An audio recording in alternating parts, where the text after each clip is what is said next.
What is pizza? It's just dough with something on it. Let's go back to the dough and forget about the something on it. Let's make a really great bread. Well, what makes memorable pizza memorable is the crust, not the toppings.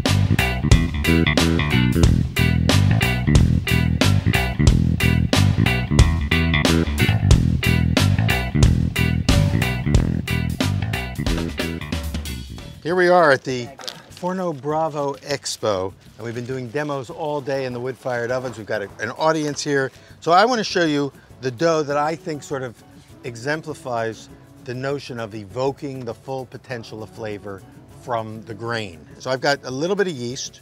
In this version, I'm using 16 ounces of flour just because it's an easy number to work with, 1 pound of flour, and 0.75% of instant yeast. But if I didn't have the scale, I'd say, okay, I know that is about 1 teaspoon of yeast.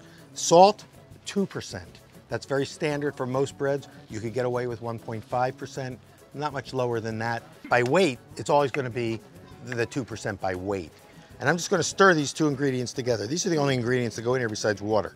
And then we're going to hydrate them. So I'm going to go ahead and put, there's 8. I'm just guessing, I'm estimating. We're going to eyeball it. If we need to adjust, we'll adjust. Now I've got about 12, 13.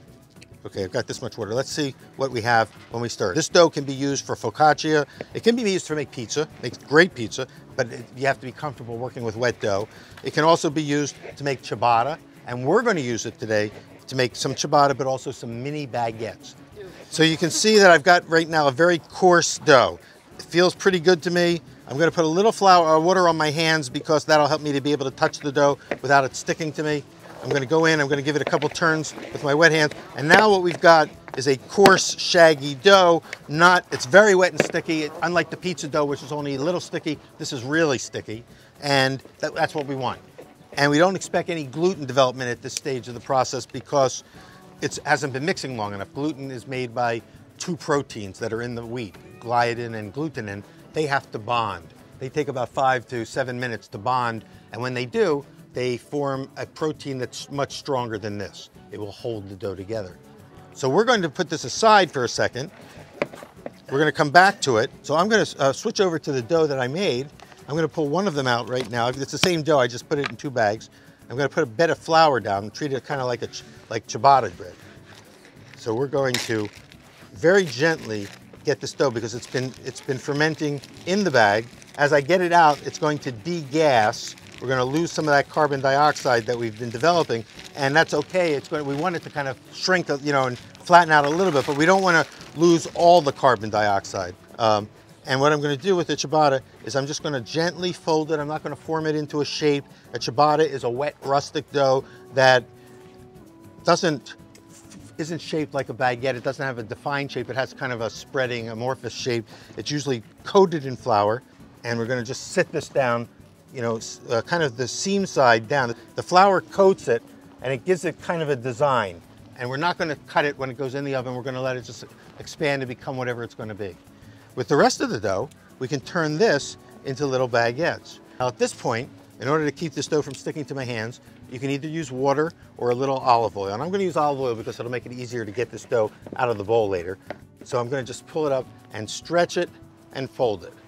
And stretch it again and fold it. And this is going to take the place of like 60 seconds worth of kneading.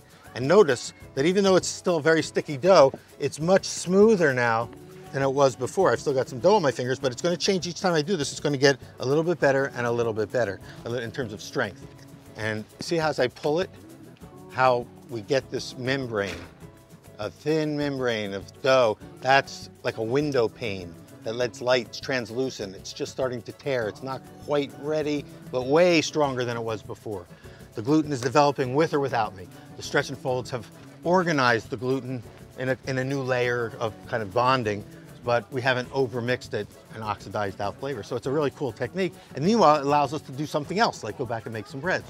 I'm putting some flour down because this is a sticky dough. I want it to slide when I put it in the oven. So what I'm going to do is I'm going to put a little oil on my cutting. This is what we call a bench blade or a bencher or a pastry blade.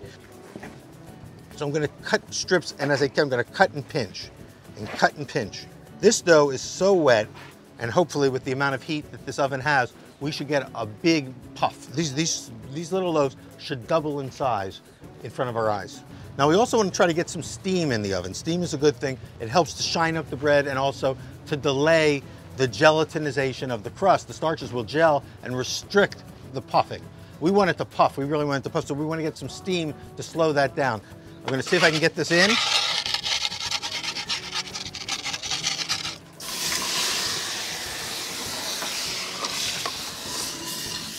Here we go. All right, we'll keep our eye on that. Everything changes when you're cooking with fire. The timing changes. It's less controllable than a gas oven at home.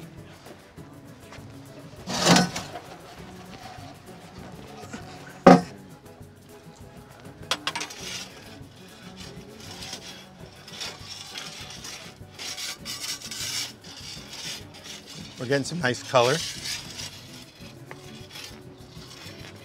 So we had this oven up pretty hot. If I was now learning what I've learned from today, since we didn't have a chance to practice this, I'd probably not crank it up to 670, but maybe to 625, and buy me a little more time on the bake and slow it down. But the good news is that it feels light as a feather, which means they've really puffed, and that means the heat's penetrating, so they won't take very long. I said 8 minutes.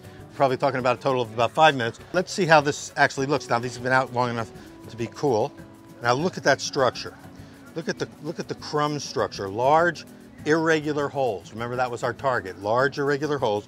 So I'm gonna go ahead and cut some slices. We'll pass them around for you to try. And what I want you to notice when you taste this bread is I want you to notice, first of all, how sweet it is. The more you chew it really well, and notice how the more you chew it, the sweeter it gets.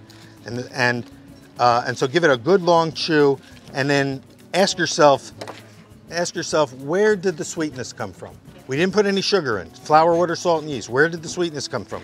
It came from the flour. The flour itself is made with, it's all starch pretty much, with a little protein, and yet we converted that starch to sugar, because really what starch is just sugar in a complex form.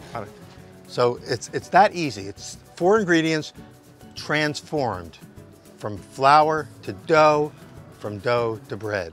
And that's the magic of bread, and I think that's why bread is so beloved by people, why it's so primal. Just like fire is primal, bread, in terms of food products, bread and wine, they both, through the process of fermentation, are transformed from one thing into something else. So they work both at the literal level of good eating and at the poetic and metaphorical and mystical level of having much deeper meaning. And that's what I love about bread. So thank you for joining me.